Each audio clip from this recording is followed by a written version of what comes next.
So we have 4 different classes inside Battlefield RedSec Battle Royale. We've got Assault, Engineer, Support, and Recon.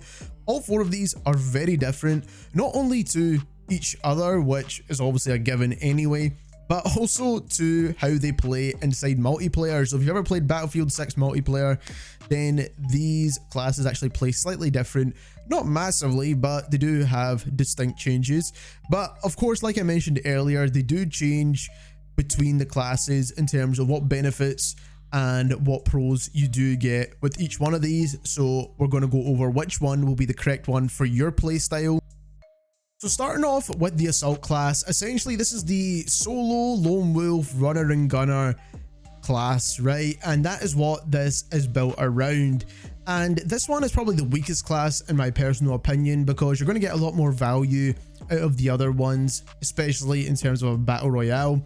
We'll quickly run through the gadgets and everything you get with this class, and then we'll explain what's good about it and also what is bad about it, and then some weapon recommendations. So first of all, we've got the assault ladder. Now for battle royale in particular, this is almost just like a little bit of a gimmick, to be perfectly honest with you.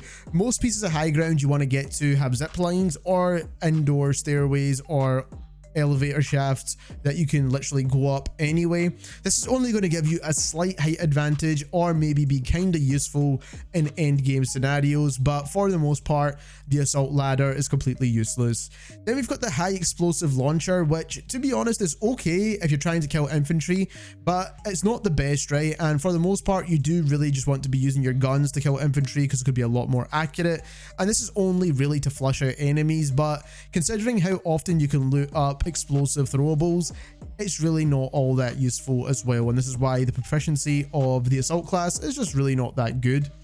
Then we've got the assault rifle proficiency. Now at the moment the assault rifles are pretty underpowered, and even you do get a sprint to fire boost and a slight movement boost to draw times, it's really still not going to make these guns super powerful. Now there are a couple of assault rifles that are pretty decent, especially for long range, but for the most part there are other weapon classes that beat it out by a mile almost. Then we've got mission focused, and this is probably the best part about the assault class, to be honest with you. The fact that you can complete objectives so much quicker, and also at the respawn tower you can capture it quicker in the assault class, which means you can bring back teammates faster. This is the single best part about the assault class. If you just want to be able to bring your teammates back faster, this is probably the only real reason to use assault. Then in the training section, throughout a match you can level up what your class can actually do. So for the assault class you get the stockpile, which essentially your gadgets resupply rate is increased by 10%, which with every improvement, right? So it slowly gets up to 30%, and that's if you stay alive. Then we've got the cluster munitions, which essentially generates 5 sub-munitions to make your explosive launcher a bit more deadly, right? So it essentially clusters out and does more damage. Then we've got Grenadier, which allows you to carry 5 more rounds of this explosive ammo, which again, like I said, it is kind of useful, but again, if you're carrying so many grenades, it kind of has a similar effect and it's really not that powerful. And then the other one that's kind of useful is the quick plating, right? So you can replate 33% faster than other players using the assault class. This is by far the weakest class when it comes to Battlefield RedSec, so anyone running assault, I really feel like there's not really much benefit you're actually gaining from playing this class where you couldn't just do slightly better on another class, other than literally respawning your teammates back faster and plating faster. That's the only 2 things you're actually getting here. And it does allow you to play kind of solo, but there's other classes that support that even better, to be perfectly honest with you. And let's get on into some weapon recommendations. First of all, I'd recommend the Cord. Now, the reason why I think the Cord 6P67 is a solid choice for the assault class is because at full auto, this reaches a rate of fire of 900 rounds per minute, which is just insanely fast. Not to mention that if you tap fire this gun at range, it is very versatile, so you can also land shots because it's got super low recoil when you're burst firing the gun. So it means at super close range, you're going to be melting enemies. At further ranges, it still has control in the weapon, and you get all the benefits of the assault class because you will be using an assault rifle. Next up, we've got the M4A1 carbine, and the M4A1 is definitely a well-rounded gun. It's decent if you tap fire at a range. It's not the best, and you're probably better off with the cord, for being perfectly honest with you, but it does offer a bit more in terms of just damage and punch for some reason. I don't know why, it just feels a little bit more heavier hitting than the cord does per bullet, right? So that's why I think the M4A1 is a good choice. It also has a decent fire rate, good mobility, and even though the mobility probably will match the assault rifles because you are running it on the assault class, then you're probably more likely to go towards the cord. But like I said, it does offer a bit of variation here. And lastly, for the third option, I think this is probably one of the better options, which is the KV9. Now, the KV9 is just straight up the best TTK for a close range weapon in this game. That's a full auto gun anyway. Obviously, you could probably match it with some of the shotguns in this game. But if you want to be accurate and you want to be full auto, then the KV9 is the only option. And if you do have an extended mag and you do have this gun unlocked, then this is a really solid choice. Obviously, burning through ammo really quickly when enemies have plates is a bit of a management issue there. So you do need to try and manage your ammo to some extent. But if you just want to absolutely delete enemies, then this is definitely the gun to go for. Next up, we've got the engineer class, and the engineer class is kind of self-explanatory to some extent, and that is because it's incredibly powerful in its niche. Now, what does that mean? It means that against vehicles, it's the best class, right? So if you're wanting to take out enemy vehicles, tanks, anything that flies, anything that drives, then the engineer class is going to help you do that, and you almost need to have an engineer on the team just for these scenarios. Now, the only slight drawback is you can pretty much pick up an RPG with any of the classes if you find it on the map, so that takes away from the engineer class slightly, but you pretty much still need to have an engineer to some extent, right? Because they just offer a little bit more. So first of all, the repair tool allows you to repair your own vehicles, which is incredibly useful, especially if you're having a vehicle versus vehicle combat. But in general, just keeping your tank alive for endgame is very valuable as well, even if you're playing against infantry. So just overall, very useful. It also allows you to open safes as well, so that's one slight extra benefit. The guided aim launcher not only deals damage to the vehicles, but also has a slight improvement in the training section, which we'll get on into. But essentially, you can kind of guide this towards enemy vehicles to take them out, which I think is very useful, especially if you're trying to stay behind cover. So I kind of like the idea of what they've gave with the gadget 2 inside the engineer class. SMG proficiency is not all that great, similar to the one for the AR. When it comes to engineers, you're going to be sitting next to your vehicles more time than not, especially if you have one. You want to keep that alive as much as you possibly can, like I said. And having an SMG is really not going to benefit you all that much because people don't want to come up to your vehicle unless they're really trying to destroy it and it's an enemy player's engineer. But in a battle royale, they don't want to lose their life, so the likelihood of them doing that is not very high as well. Unless they're a very skilled player, then they might, but again, like I said, there's very few and far between of those. So SMG proficiency on the engineer class is not great, to be honest. As much as it is the strongest class of weapons in this entire game, in my opinion, for battle royale, it kind of isn't, right? And the proficiency for it is not great. Signature trait is incredible for the engineer class. You take less explosive damage when you're near friendly vehicles. You prevent them from being occupied by hostiles in the event that the vehicle crew all exit, and repair vehicle health to keep them both effects active. So as long as you keep repairing your vehicle whilst no one's in it, then the enemy team cannot steal your vehicles. And I don't know how to explain you how useful this actually is. If you've got a tank that you spent all the game trying to get, and then someone just comes along and steals it from you and uses it against you, probably even worse, to be honest, this is why having an engineer on your team is incredibly useful. Moving on into the training section now. Now, again, you can increase your traits regeneration time by 10%, so that is the stockpile. Then we've got the mobility kill warhead. So the aim guided launcher temporarily immobilizes enemy vehicles for 8 seconds. Incredibly useful. So useful if you're trying to get out of the way of a tank, for example, and you just need to stop it firing at you and stop it coming towards you. This is so useful, like almost all the time, especially against tanks. Then we've got devastating impact. Damaging enemy vehicles reduces their repair effectiveness by 50% for 10 seconds. Super useful again if you're trying to really get out one of the enemy tanks out of the game. And if you have an engineer on your team and the enemy team doesn't, you're almost guaranteed to win that. Enhanced targeting. Launcher now aim guided via magnified optics, so it allows you to guide it a lot better. Now, overall, when it comes to the engineer class, you kind of want to be sitting next to your vehicle. You kind of don't want to be too close to the enemy fight, and you want to have that bit of versatility in your weapons as well. And that's kind of how we've taken the approach when we're selecting these weapons that we're going to get on into. But like I said, for the most part, you want to be near vehicles. If you don't have one, then your idea and your job is essentially to take out the enemy vehicles. And the cool thing about it is that you can use the aim guided launcher, and you can pick up an RPG as well, and you can pick up C4 as well in the battle royale. So overall, you can have tons and tons of kind of pieces of kit that will come together to allow you to destroy vehicles super easy in this game. And especially with all the perks that you get from the engineer class, it's going to help you out a ton. And that is kind of what you're playing towards when you're running engineer. But let's get on into some weapon suggestions. And that's why we're going to give you this selection of weapons. So first of all, we've got the AK-205. This gun is an absolute laser beam, right? But it's also got a high fire rate. So overall, it's just going to be a very versatile gun. So if you do get caught out at close quarters, you can use this gun and do extremely well. And then also, because it's super low recoil, you'll be able to hit your shots at range. Now, you're not going to be trying to look to get like insane amounts of kills with the engineer class. Like I said, that is not your role for the team, as much as you can get kills if you really wanted to.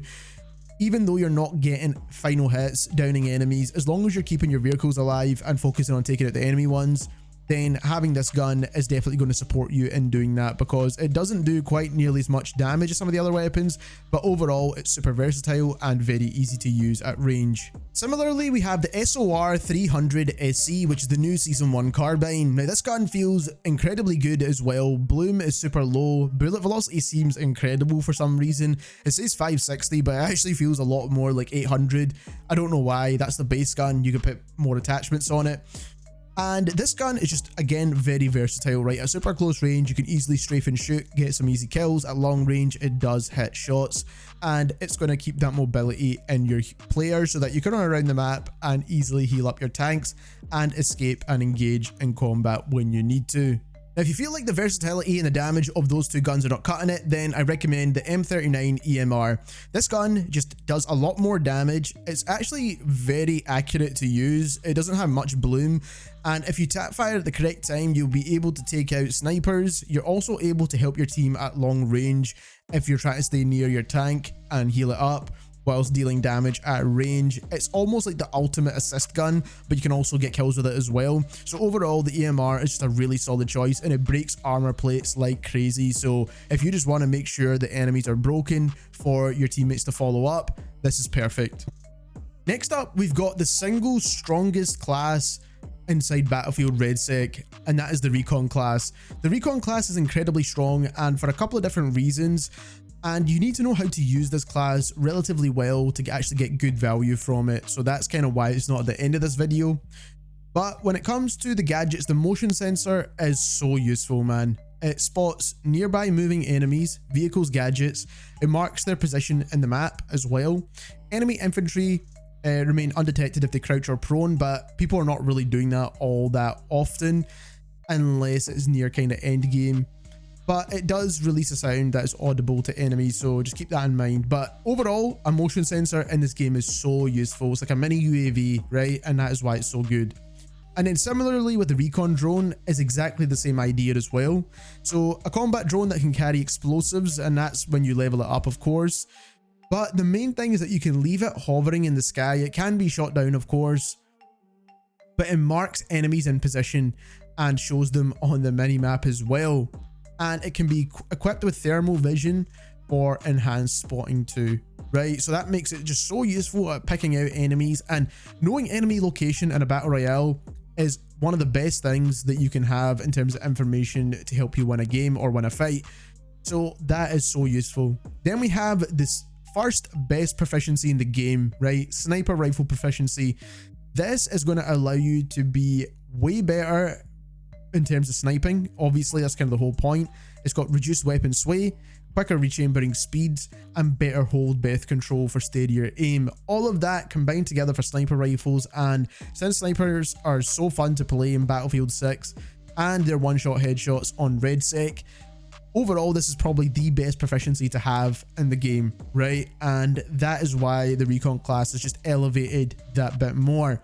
Passive spotting is also very useful too. Now you can ping enemies, of course, but you can spot enemies passively whilst you're in your ADS with your sniper or any other weapon for that matter. And you can spot enemies and it shows up for your teammates as well, which makes it really, really useful. And it just allows you to know where your teammate is looking at so you can help team fire someone. Getting on into the training section now. So essentially you get the regen rate at 10% with each improvement. That's standard. Loitering munition is the recon drone and it allows it to self-destruct, dealing extra damage. So if you spot enemy teams camping on buildings, you can literally use the recon drone and explode in their face. You can also put C4 on top of that as well to deal extra damage.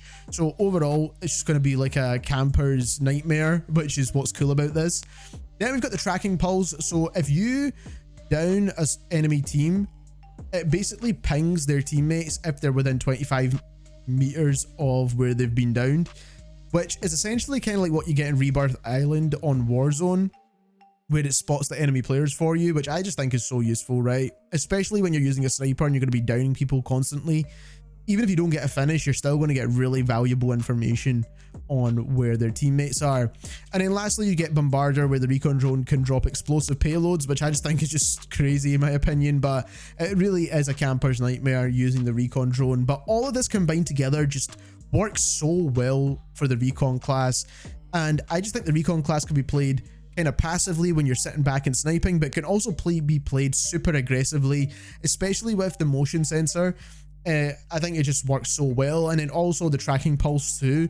Both of those things kind of give it a kind of aggressive playstyle to it, because it allows you to ping enemies if you're in and out of gunfights.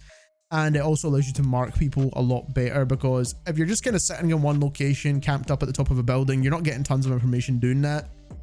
Whereas if you're running around with your team, then you're probably going to get a little bit more information, right? And that is the way we've built out these few weapons. You can either play it passively with a sniper, like we mentioned, with that increased proficiency, or like I said, we've got some weapons that allow you to kind of play a bit more aggressively as well. So which weapons do you want to use for the Recon class? Now, first up, we've got a sniper rifle, and that's going to be a given because it is the sniper class. And the PSR is the one that we've chosen, and the reason for that is because it's got the best possible bullet velocity out of all the snipers in the game. You can bump this up with attachments, but it just means that you need to compensate less for bullet drop. And considering the map of Battlefield RedSec is just so massive, and you could be sniping people like so far away as well, then this seems to be the best choice. But any sniper would work as well because they're all pretty decent.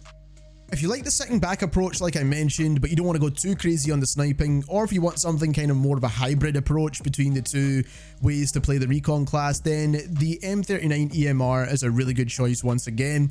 Again, it's got that sniping potential at range if you do take shots a bit slower, but then you can spam fire it a little bit closer to make sure you're able to compete with some of the other weapons like assault rifles and LMGs. And you can also do that with this gun as well. Meanwhile, it's dealing a lot more damage than those other weapons with a lot less bloom as well. So it's a good hybrid approach to the two ways to play Recon. Now, if you want the more aggressive approach to Recon, then the QBZ-192 is one of the best options. You could take one of the other carbines, you could take an assault rifle if you really want to, but in my opinion, this gun just has a very well balanced approach to how you can play Recon. First of all, it's super versatile in terms of movement, and you can be very aggressive with it if you really need to be, but also if you tap fire it at range, it's very competitive with assault rifles and the other carbines as well. It's not got tons of recoil, and the TTK is definitely competitive. It's not the fastest killing gun in the game, but if you're trying to have a well-rounded weapon that you can use in the Recon class, then this one makes the most amount of sense, because if someone comes up to you close range, you want to be able to deal with that. If someone's at kind of a relatively long range, you want to be able to deal with that as well. Now, you're not going to be in sniper ranges with this gun, obviously, but that's the whole point in playing aggressive with Recon in the first place, and that's why the QBZ is a solid choice. Last but not least, we have the support class. Now, the support class is the most versatile, the most easy to use, and just overall, if you're struggling to pick a class out of the bunch we've just talked about, then pick the support class. Having two support players in your team is not a bad thing, trust me. Now, first of all, when it comes to gadgets, you get the supply bag. This gives your teammates more ammo, and it regenerates health more effectively. Now, this is just so useful in general. Like, having the ammo at a moment's notice is just so super useful, especially in end game scenarios where you don't want to be running around looting for ammo. It sounds like the worst thing possible, but you can just drop it down and have it at a moment's notice. So a supply bag, always useful inside this game, and it also, like I said, regenerates your health quicker as well. Then we've got the smoke grenade launcher. Now this is just so useful in so many scenarios, but they almost just buff it in the training section as well. That just makes it ridiculously good. First of all, this impacts essentially as soon as you fire it, and it creates temporary smoke screens, right? It blocks the ability for enemy players to spot you and just makes it great for doing rotations in general, right? So it's just overall just very, very a useful gadget. You can combine this with smoke grenades as well, so that you have like multiple smokes and you can make a crazy rotation with it. And that's what I think the smoke grenade is so useful for. But on top of that, we'll discuss another benefit of the smoke grenade in just a moment. But let's talk about the second best weapon proficiency in the game, which is the LMG proficiency. Now, the reason why the LMG proficiency is the second best in the game, first of all, snipers are just so powerful in Battle Royale games in general. But when it comes to the LMGs inside RedSec, the LMGs are so good in this game that they have the least amount of bloom, the least amount of recoil, they have a lot of damage, and they also have big mags. So they literally are the perfect weapon to use in a Battle Royale, other than the fact that they're super slow, right? But the LMG proficiency gets rid of all of that, right? So it improves your aim down sight time and no sprint speed penalty when you're carrying the LMG. So all that is taken away so that the LMG is now essentially the best assault rifles in the game. So basically, the LMG proficiency is the best for if you're trying to run a full auto weapon at range, then the LMGs are those guns. Field sustainment, distribute health packs to teammates when you directly interact with you. That's kind of like a extra bonus, to be fair, to the support class. It's really not that strong, but it's something that you have there, and it's cool that you have it. Moving on, we've got stockpile. Again, once again, 10% increase. Then we've got the thermostatic smoke, which I just think this is so crazy that this is a thing. But the smoke grenade launcher speeds up the revival time to 2.2 seconds for all classes. So essentially, if you smoke an area and your teammate's in there and he's trying to revive one of your other teammates, it actually speeds up the revive time. So that is just one thing, is just absolutely insane. And it also provides a 12.5 HP per second health regen after 2.5 seconds and slows the downed bleed out as well. Oh my god, this smoke screen thing is just so good that basically if your teammate's bleeding out, you just smoke them and it keeps them alive a little bit longer, right? So you can get in there and heal them up. How cool is that? I feel like it's such a cool mechanic to have in the game. I feel like they really thought about this one a lot. Then we have Urgent Aid, which drags the down soldiers 25% faster, revives them 2.5% quicker. So overall, you could just revive faster with support, and this is why it's great to have multiple support players. Now, obviously, you can have the defibs, and you can find the defibs on the map, so anyone could use them. That's the fastest way to actually revive someone. But if you don't have these available, then the support players are going to be reviving the quickest, right? Then we've got supply line. So armor carrying capacity is increased by 2 plates, and ammo carrying capacity is increased for all ammo types. So essentially you can carry 2 more plates than every other player in the game, which I just find this is just so crazy. This support class is the best solo class if you want to run and gun by yourself, because the smoke screen keeps you hidden. So even if you're not using it to revive anyone and you're just trying to run around by yourself, it's just so good. You carry extra armor plates, which is just way more useful.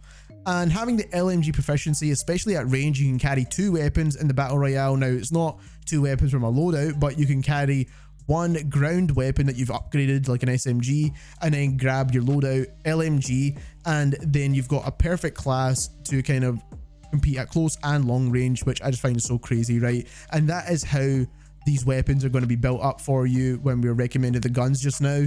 But when it comes to the weapons that you want to use, I highly recommend picking some of the SMGs, man. Some of these are just incredibly good. Now, first of all, we've got the KTS 100, which is just one of the best guns in the entire game, and running it on the support class with the LMG proficiency is just so good, man. This gun feels like an absolute laser beam, and it hits like a truck. and it's got a big mag, and the mobility is not too bad. Like I said, when you've got that proficiency there, it's one of the best guns in the entire game in my personal opinion, and for Battle Royale it's probably the best gun in the entire game, so I highly recommend trying this out. I think second to that, we've got the RPKM, which plays very similarly. It's relatively low recoil, and it also is a really solid LMG. You could build it more like an assault rifle if you wanted to move a little bit quicker as well, so overall it works that way in terms of not slowing you down too much. So both of these guns do have the benefit of not being super slow, and I think that's what makes them really, really good, along with the fact that they've got super low recoil and insane amounts of bullet velocity to hit those shots at range as well. So the RPKM is another really solid pick, and it just plays very similar to the KTS. Now the last gun is maybe me being a bit biased here, and that is the LMR-27. This is a semi-fire marksman rifle, and this gun just feels so good to me and completely embodies what it means to be a support player. Now this gun does a decent amount of damage. It also has a pretty good fire rate, best in class when it comes to the DMRs. Now what this means is you could slow down your fire rate and try and compete with other long range weapons like LMGs, sniper rifles, or other marksman rifles. It means you could speed up the fire rate and try and compete with some of the longer range carbines and assault rifles. And overall, the only major drawback this gun does have is that it's semi-fire, which a lot of people won't like. But if you're able to tap fire and get to that trigger cap, it actually has some insane time to kill values. But not only that, the only drawback to this gun is the fact that the mag size is pretty slow. So it starts off at 10 rounds, but you can bump this up to 20 rounds. And that is what you'll be looking at realistically, is the 20 round mags, because that's what you need for this gun for it to be competitive. And overall, this gun just feels really good to me personally. So maybe I'm slightly biased, but like I said, I just think it's a really solid pick. A lot of people hate on this gun, but I really do like it. So there we have it. Those are all the classes in Battlefield RedSec. Now hopefully we've explained it to you and how they actually work and how to get the most out of these classes. Now there's no definite set way to play these classes, so you can essentially do what you want, but these classes are made to be played kind of within the regions of what we mentioned in this video to give you the best possible value. Now if you enjoyed this video, don't forget to subscribe, and thank you very much for watching.